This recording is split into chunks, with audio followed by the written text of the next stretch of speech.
Pour ce dernier exercice, nous allons faire ceci, en fait. Donc, cette petite animation, on a une voiture, une Lamborghini qui s'en va et un mec qui la regarde partir. Donc, voilà, un truc comme ça. Alors, on va faire deux, trois petites choses. Donc, cette voiture, elle sera bleue, mais on va la faire en jaune au final, en compositing. On va éclairer la scène avec une HDRI. Donc, c'est une image qui sert de lumière. Donc, c'est pas une lumière, c'est pas une image, c'est voilà, c'est une image qui sert de lumière. Et on va, grâce à ça, avoir ce rendu assez réaliste. Mettons-nous au travail. Première chose que nous allons faire, c'est aller récupérer une HDRI, donc cette image qui va éclairer notre scène. Pour ça, on va aller sur le site de HDRI Haven, donc le port des HDRI, et on va aller dans les HDRI et faire une recherche dans le search. Vous mettez backplate. Ça veut dire qu'en fait, il va filtrer toutes les HDRI qui ont ce backplate. Encore une fois, dans le cas où on utilise une HDRI, l'image ne sert pas d'image de fond, elle ne sert qu'à éclairer la scène. Donc il nous faut une image de fond. Et ces HDRI-là, donc toutes celles qui sont ici, ont cette image de fond. On va prendre le Urban Courtyard 02, parce qu'on va situer l'action là quelque part. Donc, on a cette HDRI, on va la prendre en 4K, donc on va cliquer ici et télécharger ceci, et on va prendre comme backplate, on va prendre celle-là. Parce que celle-ci posera un problème avec le poteau, là, et celle-là est moins intéressante, enfin, quoique, on pourrait prendre celle-là aussi. Il y aura moyen de s'amuser avec ça aussi, mais c'est un peu moins logique, on va dire, que celle-ci. Là, on peut se faire un petit scénario, le mec qui est là et qui attend, enfin, ou qui sort de la boîte ou quoi. Et ici, on est le matin, après une nuit endiablée, enfin voilà, ce genre de choses.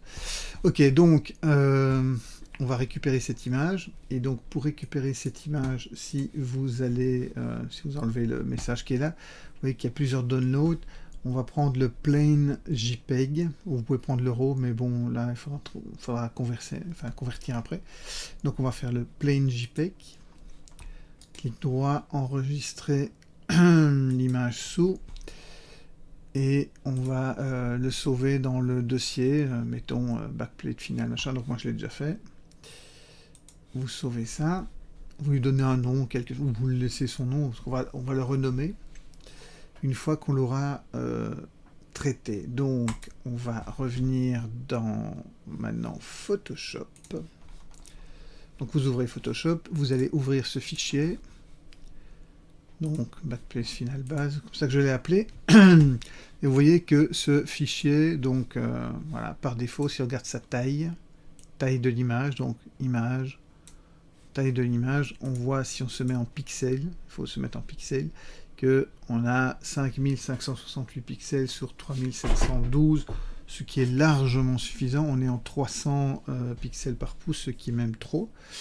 Donc, ce qu'on va faire, c'est réduire ça en 72. Alors ici, je vais le garder comme ça, parce qu'en fait, on va retailler cette image. Donc, c'est bien, on aura plus que ce qu'il nous faut. Ok. Alors, CTRL plus pour se rapprocher, pour agrandir l'image. Je vais donc activer l'outil Crop. Et dans l'outil Crop, je vais lui demander du 16 neuvième dans le menu qui est là. D'avoir un rapport 16 neuvième. En fait, je pourrais... non, il n'y a pas le format, puisque nous, on va faire 1280 x 720.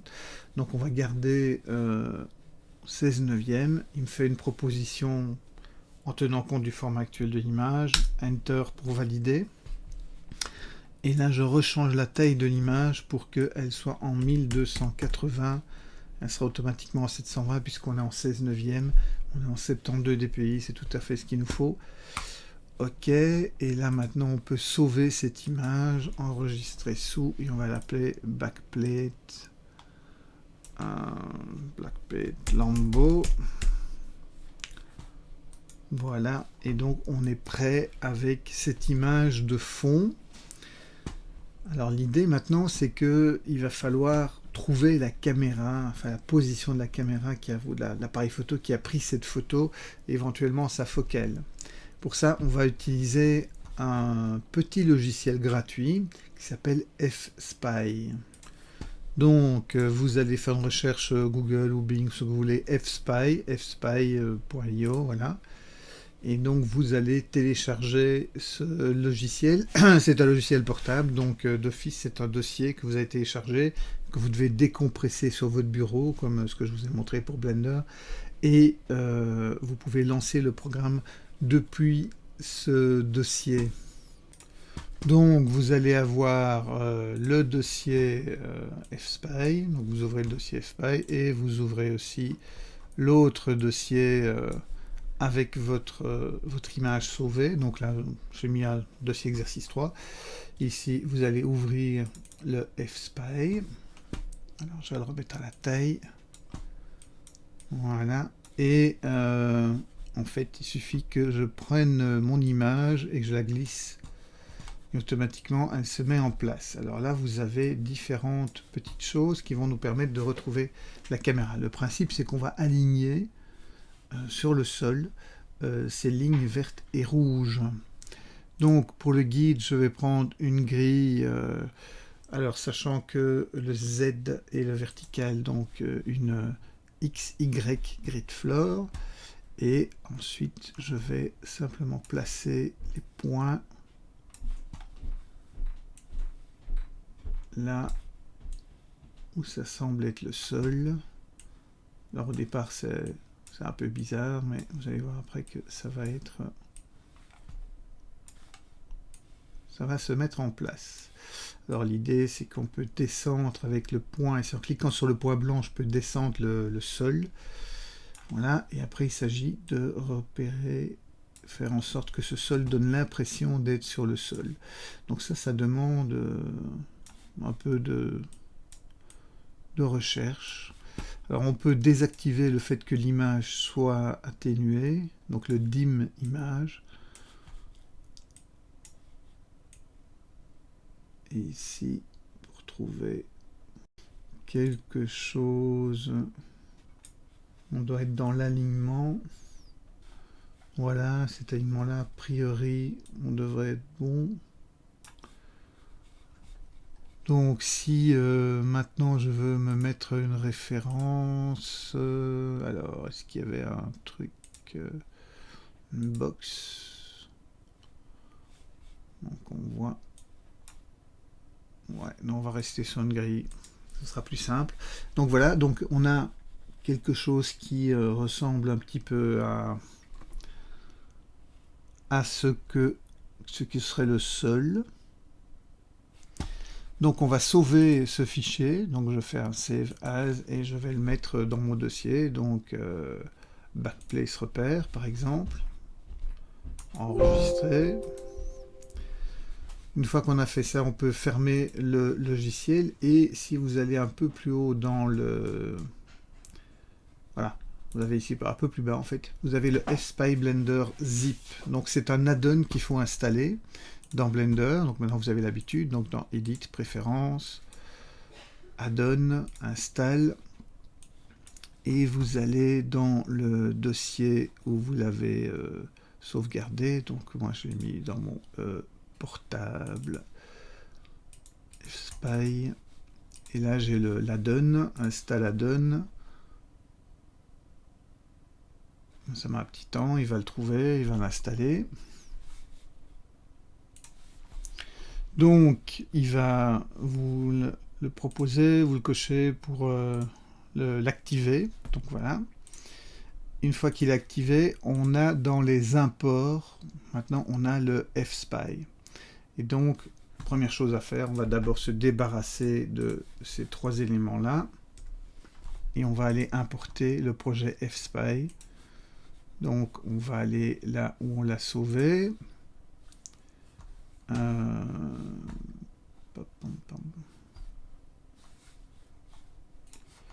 Donc dans le dossier, on a sauvé le backplate FSpy, on peut l'ouvrir, import project file, Et automatiquement, qu'est-ce qu'on va avoir? On va avoir une caméra qui est positionnée exactement là où il faut, avec un backplate, donc une image qui est, donc si je vais chercher la caméra, dans ses propriétés, on a un background image, et donc on a l'image qui est chargée automatiquement, donc c'est le FSpy qui a géré tout ça. Donc, si je reviens dans la caméra, j'ai ici mon backplate, et si j'ajoute un plane, voilà, et bien j'ajoute un sol, et le sol est au bon endroit, et je sais que si je pose quelque chose là, il va donner l'impression d'être sur le sol.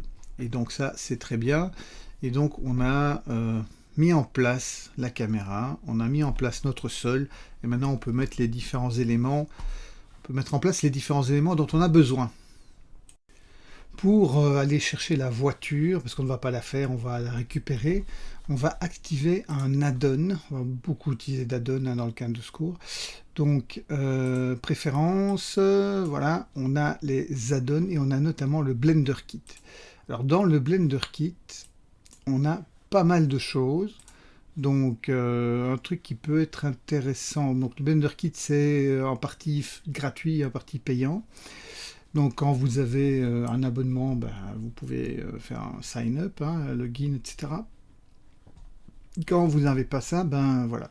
Par défaut, donc il va mettre ces données dans votre utilisateur Blender Kit Data, ce qui veut dire que d'un ordinateur à l'autre, vous n'aurez pas forcément les mêmes données qui sont enregistrées. Alors, c'est pas trop grave parce que ce qu'on va faire, c'est faire en sorte que les données soient dans la scène et que quand vous sauvez votre scène, tout est dedans. Mais c'est une chose qu'il faut savoir. Donc, avec le Blender Kit, vous avez des matériaux, mais vous avez aussi des objets. Donc, si je viens ici maintenant sur le côté, j'ai différents menus et j'ai notamment le Blender Kit. Alors là, c'est matériel, mais j'ai aussi modèle. Et vous allez voir que vous avez plein de modèles possibles et vous avez plusieurs catégories de modèles, donc de l'architecture, etc. Mais comme je disais, c'est parfois payant, parfois gratuit. Et donc pour pouvoir mieux sélectionner, on va en fait lui demander, maintenant ils ont un petit peu plus caché ça forcément, hein, pour que vous soyez tenté d'acheter un abonnement, mais vous pouvez lui demander de ne regarder que les choses gratuites. Donc, voyons un petit peu où ils ont caché ça maintenant. Déjà, l'import setting, ce qu'on va faire, c'est un append, ça c'est important. Et on va peut-être aller voir dans les catégories, ce qui nous intéresse, c'est transport. Transport, voilà. Et quand ce n'est pas gratuit, vous avez un petit cadenas comme ça sur le côté. Et si je prends dans les voitures, pom pom, Luxury Supercar, parce que c'est notre idée, hein, voilà.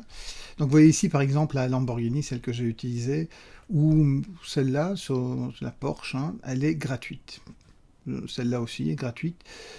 Bon, les vitres un peu trop transparentes, ça va un peu nous emmerder, parce que l'idée c'est plutôt qu'on joue le côté fumé pour ne pas devoir mettre un pilote derrière le cockpit. Vous pouvez prendre celle-là aussi, elle est gratuite aussi. Voilà, enfin bref, vous avez 2, 3 que McLaren, pourquoi pas. Enfin bref, vous pouvez choisir la voiture que vous voulez.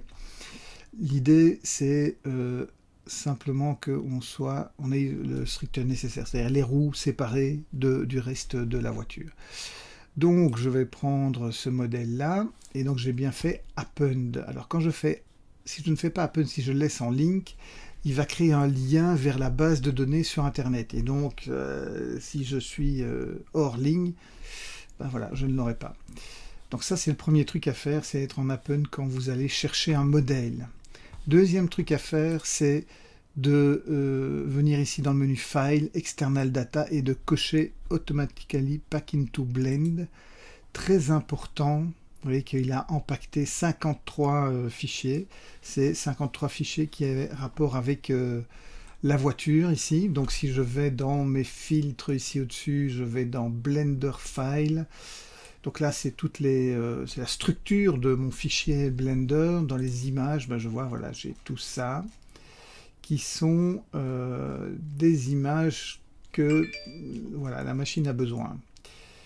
Donc, il y a des images de texture par rapport à la Lamborghini et il y a d'autres images pour BlenderKit. Et donc à partir du moment où on a empaqueté tout ça dans la scène, quand je passe d'un ordinateur à l'autre, il n'y a pas de souci, et c'est ce qui risque de vous arriver.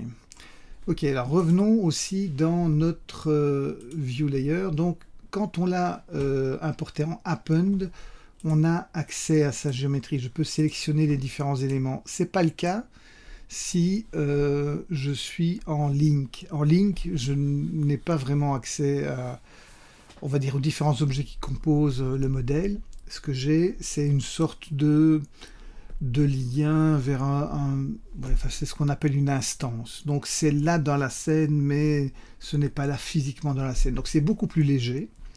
Ça prend moins de ressources mémoire, c'est clair, mais en même temps, on ne sait rien faire avec. Enfin, on ne sait rien faire, on ne sait pas modifier des choses. Or, nous, on veut faire tourner les roues, et donc on doit pouvoir sélectionner les roues. Donc pour ça, on doit être obligatoirement en append.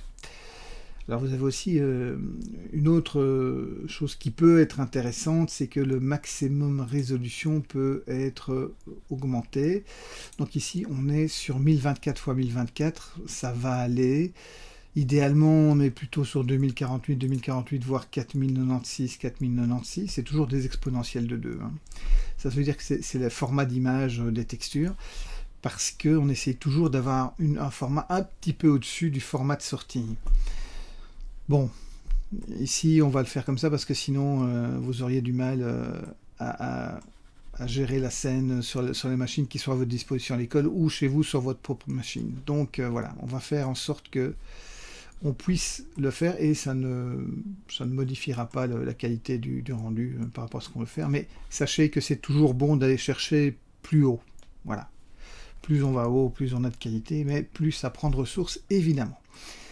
Alors, on va s'occuper des roues. Si on regarde, les roues sont déjà relativement séparées. Je dis relativement parce que ce n'est pas tout à fait le cas. Donc si je viens dans mon modèle, j'ai les pneus et j'ai en fait une autre partie, le frein et le moyeu, là, qui est un petit peu séparé. Donc ce qu'on peut déjà faire, c'est assembler ces deux éléments-là, CTRL-J. Donc voilà, et on va appeler ça roue. Bon, évidemment, c'est en anglais à la base, mais c'est pas très grave, c'est au pluriel. Et l'idée, c'est qu'on va avoir notre voiture qui va, si je reviens dans ma caméra, qui va faire un tour ici, hop. Alors, je vais rendre ce sol pas tout à fait visible. Alors, on va le cacher, comme ça, voilà. Et on va devoir un petit peu changer la taille parce qu'elle est un peu grande par rapport à notre environnement. Mais donc l'idée, c'est qu'on va avoir cette voiture, donc S pour changer la taille, R, Z, voilà. Je vais la déplacer sur l'axe des X. Alors je reviens ici dans mon menu et voilà, un peu sur l'axe des Y. Je peux encore changer un peu sa taille parce qu'elle est encore un peu grosse. Voilà, un truc comme ça. Ce genre de voiture n'est pas très haute. Donc ça semble être une bonne taille. Je suis à 0. Allez, on va mettre 0.75. 175. Voilà, 0.175. Et on va la faire démarrer d'ici. Et l'idée, c'est qu'elle va aller tourner là derrière et passer derrière, en fait, la barrière ici. Ok, donc pour ça, on va l'animer sur un chemin. Après, il faudra faire en sorte que ces roues tournent, comme je l'ai dit, en fonction de son déplacement. Donc la première chose qu'on peut faire, c'est peut-être déjà jouer avec les roues, comme ça, et après on mettra sur un chemin. Donc on a déjà en fait un contrôleur qui nous permet de mettre la voiture sur le chemin. Donc c'est ici le empty, c'est un empty qui est là. On peut même le renommer contrôle, comme ça, voilà, on sait de quoi on parle. Et on va s'occuper de ces roues. Donc maintenant, on les a assemblées avec les freins. Ce qu'on va faire, c'est on va les isoler. Et si on regarde bien, quand on est dans cet angle-ci, là, on voit à peine. Celle-là, en tout cas, on ne la verra jamais, puisqu'en fait, la voiture va tourner comme ça, ici. Donc on verra ces deux roues-là celle-là un petit peu. Donc voilà, principalement on doit s'occuper de ces deux roues-là. Enfin, l'idée c'est de ne pas faire inutilement du travail pour rien. Donc, je vais rentrer en mode sous-objet et je vais tout sélectionner. Et comme on l'a déjà fait, je vais sélectionner, alors je peux sélectionner by loose part, donc si je fais ça il va séparer, mais il va séparer tout, les pneus, les jantes, les machins. Donc dans ce cas-ci, ce que je vais plutôt faire, c'est venir en X-ray, sortir de ma caméra. Alors ça, avec l'œil, là, je peux cacher, je n'ai plus besoin de voir ce menu. Et je vais aller resélectionner les différents éléments. Donc je vais me mettre en face. Voilà, et je vais resélectionner ici. Voilà, je vais faire P, sélection. Ok, et donc ici maintenant j'ai une roue. Je vais sélectionner ici P, sélection.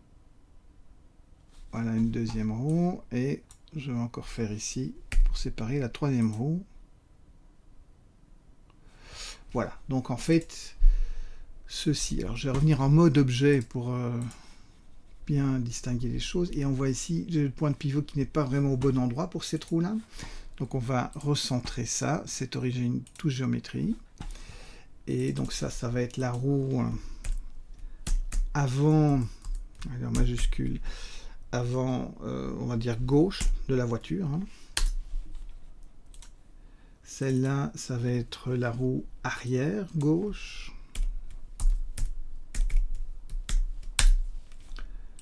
Celle-ci, ça va être avant droit. Et forcément celle-là, avant gauche. Arrière gauche plutôt. Arrière droit, oh là là. Arrière droit.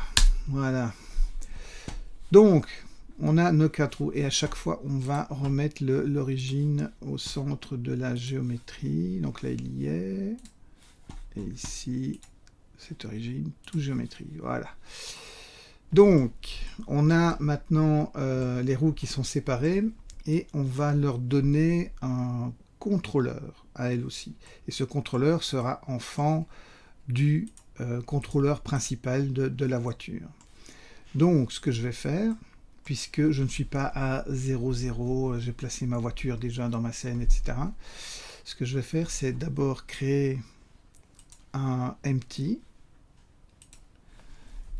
que je vais placer au même endroit que mon...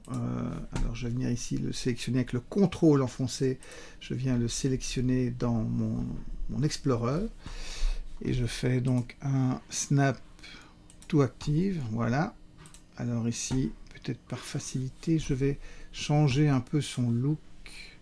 Donc au lieu d'être un plein axis, on va prendre un cube par exemple, voilà, et je vais changer sa taille parce qu'il n'a pas besoin d'être aussi grand. Donc je ne peux pas changer sa taille dans le scale parce que ça créerait un souci dans le fait que c'est un objet de contrôle, mais je peux changer sa taille ici, donc c'est la taille d'affichage. Donc maintenant que je l'ai placé ici, je peux l'appeler contrôle roue, et là on va en faire 4, enfin au moins 3, enfin on va en faire 4 pour chaque roue. Pour chaque roue, donc je vais les dupliquer. Je vais d'abord le mettre, alors je le glisse, je vais le parenter à mon contrôleur de la voiture. Donc je maintiens le majuscule enfoncé et je vais le glisser sur l'icône. Donc icône sur icône, et voilà, il est parenté. Et maintenant je vais le dupliquer, majuscule D, avec ma souris dans la vue 3D, majuscule D et majuscule D. Ouais, non, il faut d'abord que je clique, majuscule D, je clique, majuscule D, je clique, voilà. Ouais. Il faut toujours valider ce qu'on fait. Alors ça, ce sera avant droit. Celui-ci, ce sera avant gauche. Celui-là, ce sera arrière droit. Et celui-ci, arrière gauche. Voilà, et après il suffit de les placer au même endroit que les roues. Et puis créer le parentage. Donc je prends l'arrière droit, contrôle, je prends la roue arrière droite, je viens dans objet, snap, sélection tout active, ok, ça y est. Maintenant je prends ma roue arrière droite, contrôle, et je glisse l'icône sur l'icône qui est là. Donc je prends l'icône, clic gauche, un majuscule, donc avec le majuscule enfoncé, je prends l'icône et je glisse sur contrôle. Alors, il se met à haut-de-ciplou les biens de pied, ça c'est normal, encore une fois, dès qu'on change un petit peu quelque chose.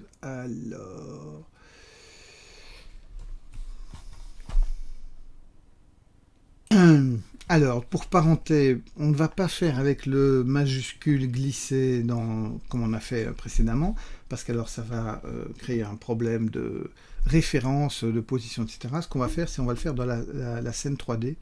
Et là, on n'aura pas de souci. Donc, si je prends la roue arrière droite et que je prends avec le contrôle enfoncé, je sélectionne le contrôleur arrière droit. Ici, je vais faire un CTRL P avec ma souris dans la vue 3D, objet. Et je vais le remettre à 0 et à 0. Et ça ne va pas. Pourquoi ?